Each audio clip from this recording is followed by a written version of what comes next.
system. Today, many farmers across Ghana cannot sell their produce despite having bumper crops.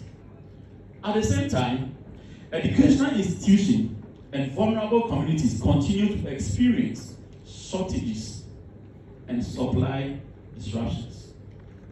This contradiction reflects a major structural failure within the national food system. Farmers are watching maize, tomatoes, rice, beans, yam, and other staples rot at farm gates because there are no reliable markets, no effective storage systems, no guaranteed pricing mechanism, and inefficient state intervention. Meanwhile, consumers continue to pay high food prices in urban centers, and schools continue to report shortages in feeding supplies. This is not mere, it is a governance failure. A country cannot claim food security when farmers are impoverished by abundance. A nation cannot speak of agricultural transformation when produce rots while imported food products dominate our markets. The current situation exposes serious deficiencies in 1. National food distribution system, 2. Agricultural market coordination, 3. Buffer stock management, 4. Agro-processing development, 5. Storage infrastructure, and federal road accessibility. We are particularly concerned that many farmers are now abandoning cultivation due to sustained loss and uncertainty. Some reportedly selling farmlands to galamseyers because agriculture is no longer economically sustainable for them. This trend is dangerous to national security. This trend is dangerous. No nation secures its future by destroying the economic dignity of its farmers.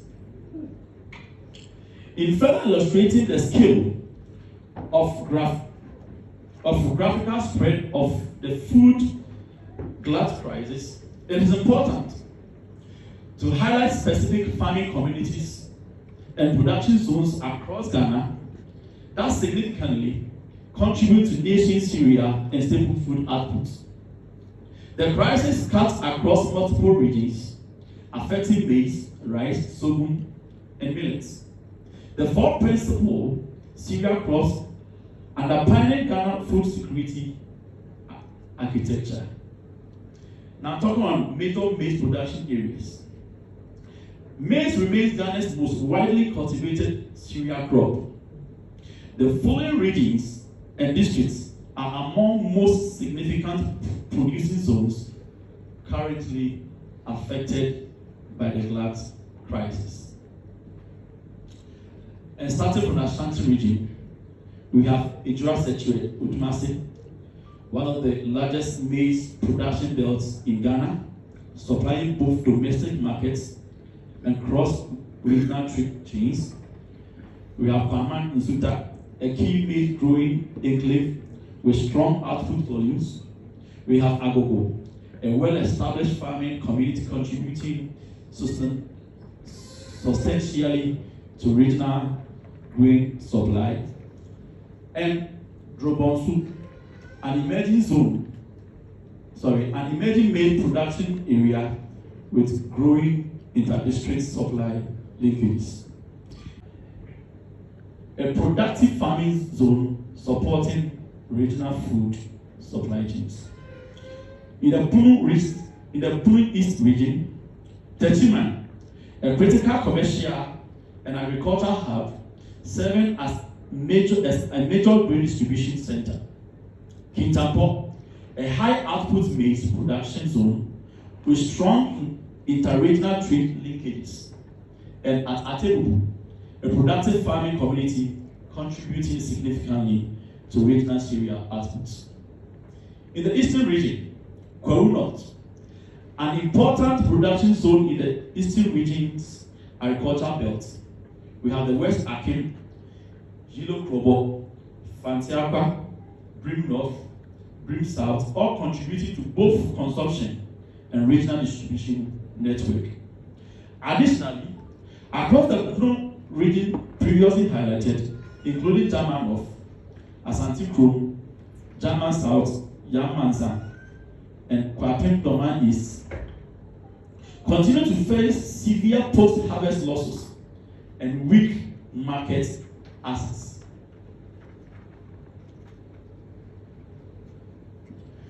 Rice production, though concentrated in specific ecological zones of Ghanaians, the following regions account for the bulk Ghana's domestic rice outputs. We have the northern region, Volta region approximately contributing 50% of national rice output. We have the upper east region, we have Ashanti region, eastern region, western region, and the greater Accra region, with peri-urban rice cultivation supplementing national supply. Now talking on sorghum, major sorghum production regions. Sorghum is drought resilient cereal, critical food security in Ghana's northern savanna zones. Key production areas include Upper West region, that is the Fiama area. We have the Sisala East, and then in the Upper East region we have Garu, Laura, Nandong. In the northern region we have Tamale, Staneribu, and the others. Northeast region and Savannah region also contribute meaningfully to national sorghum outputs, rounding out Ghana's northern cereal production landscape. Now to talk on millets. Millets, a vital subsistence and commercial crop in northern Ghana, is primarily produced in the following regions and communities identified above. The Center for Democratic Movement notes a consistent and deeply troubling set for structural challenges that must be urgently addressed. And that is one, severe post-harvest losses due to lack of storage infrastructure and at the district and community level. Two, weak and unreliable market linkages preventing farmers from accessing viable buyers for their produce. 4, absence of guaranteed minimum pricing mechanism, exposing farmers to exploitative middlemen and market volatility. Inadequate feeder road networks, making it impossible to transport perishable produce to market in time. Inefficient state procurement and buffer stock engagement, leaving surplus produce to rot at farm gates. Limited agro-processing capacity, meaning raw produce cannot be converted into value-added products for wider distribution. Poor access to credit agricultural inputs, further constraining farmers' ability to invest in production improvements, and inadequate extension services and technical support, leaving farmers without the market intelligence and guidance needed to navigate national food supply chains. These communities collectively form the backbone of Ghana's food production ecosystem. Yet, they continue to be systematically failed by inadequate state support, weak distribution mechanism, and governance inaction. The breadth and depth of the crisis, spanning maize, rice, sorghum, and millets across virtually every region of Ghana underscores the urgent and national character of this challenge. The persistence of these challenges further reinforces the structural contradictions within the national food system, where high production coexists with limited absorption capacity and weak distribution mechanisms.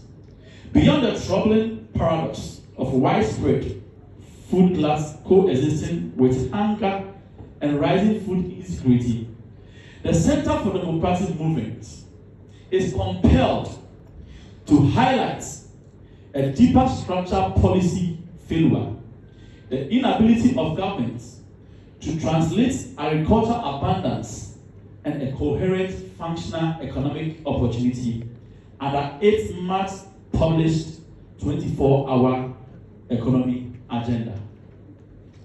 At a time when vast quantities of perishable food items continue to rot in farming communities due to inadequate storage, weak transportation system, and poor market linkages, one would expect a decisive state-led intervention to absorb, preserve, and redistribute these surpluses as part of a truly productive 24-hour economic model.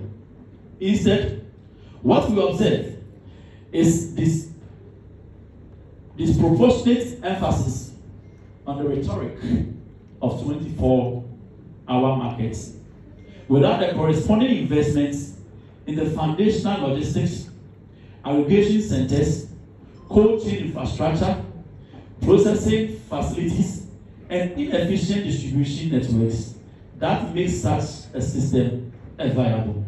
Treated on cosmetic infrastructure announcements that do not adequately address the structural inefficiencies responsible for post-harvest losses. A credible 24-hour economy cannot be reduced to the physical extension of market hours. It must be anchored in productivity, storage capacity, value addition, and supply chain coordination. The ongoing food glut crisis, therefore, is not merely an agricultural challenge. It is a direct indictment of policy incoherence and implementation gaps in the broader economic transformation agenda. The Center for Democratic Movement maintains that until government prioritizes the systematic absorption of surplus agricultural produce into industrial processing and distribution systems, any attempt to promote a 24-hour economy will remain largely rhetoric, disconnected from the lived realities of farmers, traders, and consumers alike. The Center for Democratic Movement therefore calls on governments to urgently 1. Establish a national emergency produce purchase program. 2. Expand strategic grain reserves and storage infrastructure nationwide. 3. Strengthen the National Buffer Stock Company with adequate financing. 4. Develop guaranteed minimum pricing mechanisms for critical staples. 5. Aggressively invest in agro-processing and food industrialization. 6. Improve rural transport and feeder road system. And lastly, create stronger market linkages between farmers, schools, hospitals, and public institutions.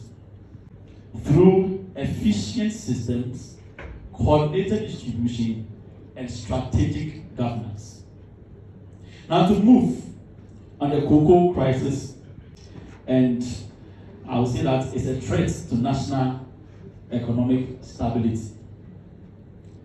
Distinguished ladies and gentlemen, the deteriorating conditions within Ghana's cocoa sector should concern every Ghanaian, regardless of political affiliation.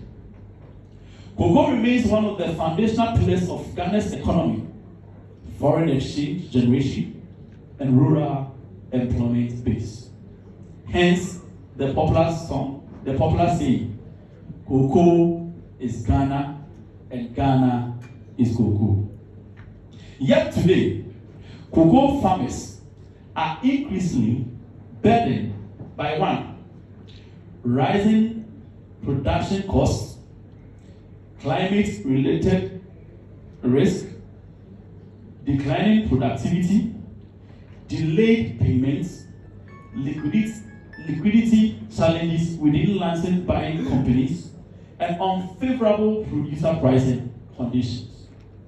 Producer price adjustments have intensified hardship among cocoa growing communities and further weakened confidence within the sector.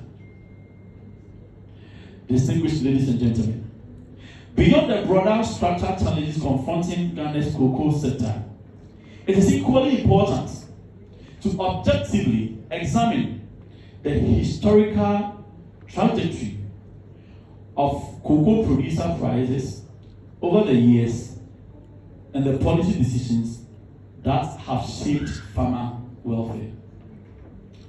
Available records from the Ghana Cocoa Board indicate that when the previous administration assumed office in 2017, the cocoa producer price stood at approximately 7,600 per ton for the 2016-2017 cocoa season. Through a series of reviews and upward adjustments over the years, the producer price rose significantly, reaching historic heights by the end of the previous administration. From 2016-2017, the previous administration met price per bag at 475 cedis. And in 2023-2024, the price was significantly increased to 1,308 cedis. In April 2024 same year, it moved to 2,070 cedis, and in September moved to 3,000. And later there was an adjustment and it moved to 3,100. The 2025-2026 announced per bag 3,625 cedis. Now, the most critical issue here is, as I speak, it has reduced to 2,587 Ghana cedis. These figures demonstrate that cocoa producer prices experienced substantial upward reviews over the years to the current administration assuming office. By late 2024 and 2025, Ghana has recorded some of the highest cocoa producer prices in the country's history, largely in response to rising international cocoa prices and deliberate efforts to protect farmer welfare and produce cross-border smuggling. However, recent downward adjustments and growing uncertainty within the sector have guaranteed widespread anxiety among cocoa farmers, particularly at a time when production costs continue to rise, cocoa farmers are increasingly threatened by climate-related pressures, illegal mining activities continue to destroy cocoa farmlands, and many farming communities are already struggling with declining productivity and income insecurity. The Center for Democratic Movements acknowledged that the market volatility and cocoa board financial constraints present genuine policy challenges. However, we maintain that the burden of sector inefficiencies must not be transferred disproportionately onto already vulnerable cocoa farmers. A nation that depends significantly on cocoa exports revenues cannot afford policy uncertainty within such a strategic sector.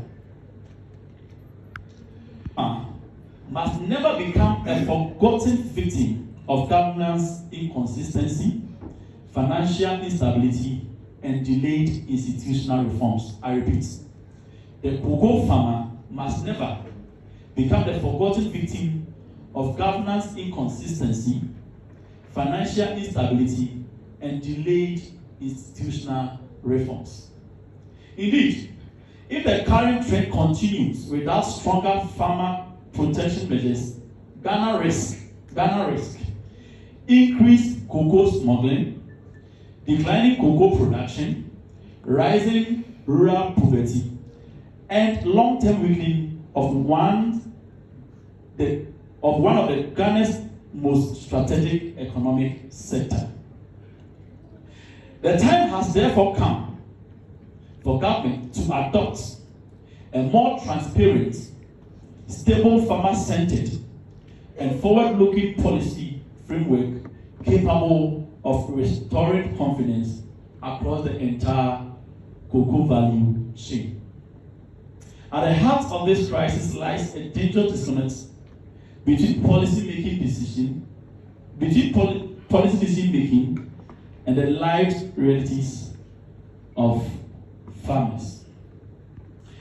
When cocoa farmers can no longer sustain their livelihoods, the consequences extend far beyond agriculture. It affects foreign exchange stability, rural economic resilience, national export performance, employment, and long-term economic security. I'm very worried that sustained farmer dissatisfaction may worsen cross-border cocoa smuggling and accelerates the abandonment of cocoa farming altogether. Equally, there's a real risk that frustrated farmers may abandon their farmlands and in some instances be tempted to sell their farmlands to galamseyers, further compounding the environmental destruction already confronting the country. No serious economic neglects the very farmers who sustain one of its most strategic export commodities. I repeat, no serious economy neglects the very farmers who sustain one of its most strategic export commodities. We therefore urge government to immediately 1. Review and strengthen cocoa pricing mechanism to better protect farmer welfare. 2. Introduce targeted income support interventions for cocoa growing households. 3. Resolve liquidity constraints affecting licensed buying companies. Strengthen anti-smuggling enforcement system. 5. Invest aggressively in local cocoa processing and value addition. And 6. Develop long-term climate adaptation support system for cocoa farmers. The future of Ghana's cocoa sector cannot be managed through a short-term reactionary policies. It requires strategic planning, institutional credibility, and sustained investment. The bigger national concern, ladies and gentlemen of the media, when one critically examines these three issues altogether, a troubling pattern emerges, where it is 1. A completed hospital remaining closed. 2. Farmers unable to sell produce. And 3. Cocoa communities losing confidence in state support system. The underlying challenge is increasingly the same. Weak institutional coordination, delayed decision making, governance inefficiency, and inadequate accountability mechanism. Ghana's challenge today is not simply a shortage of projects, policies, or resources. The challenge is the growing inability of our governance systems to efficiently operationalize, coordinate, sustain, deliver outcomes that directly improve the lives of citizens. This must concern all of us, because when institutions weaken, it is ordinary citizens who suffer most. In conclusion, the Center for Democratic Movements wishes to reiterate that our intention today is guided solely by democratic responsibility, governance accountability, and the supreme national interests of the Republic of Ghana. We believe strongly that criticisms grounded in truth, ethics, and patriotism strengthens democracy rather than weakens it. We therefore call on government to treat these issues with the urgency, seriousness, and transparency they deserve. Ghanaians are not asking for perfection. They are asking for responsiveness, accountability, competence, and leadership. The state must never become comfortable with delays while citizens suffer. The people of Ghana deserve better. And history will judge all institutions not merely by promise made, but by lives improved. We thank you all for coming.